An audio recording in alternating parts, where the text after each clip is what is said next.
இணைந்தால்தான் கட்சியை காப்பாற்ற முடியுங்கிற நிலை வர்றப்ப சில பல இதுகளை தியாகங்களை பண்ணித்தாங்க ஆகணும். அதனால இந்த கேஸுங்கிறது வந்து ஃபைல் பண்ணிட்டோமே இவ்வளோ போச்சே அதுங்கிறத விட அதெல்லாம் இழந்தாலும் கூட கட்சியை மீட்டுட்டோமா அந்த ஒரு திருப்தி போதும்.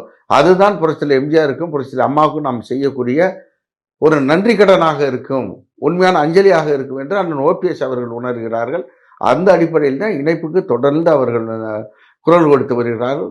அதற்காக வந்து from EPS side they are not showing deaf ears, காது கொடுத்தே கேட்காம இல்லை. அங்கேயும் இரண்டாம் கட்ட தலைவர்கள் தொடர்பில் இருக்கிறார்கள். மாநாடு வந்து ஒரு டெட்லைன், அதில் வந்து ஒரு நல்ல செய்தி, அதாவது இணைப்புக்கான சூழல் 100% உருவாகும் என்று எண்ணுகிறோம்.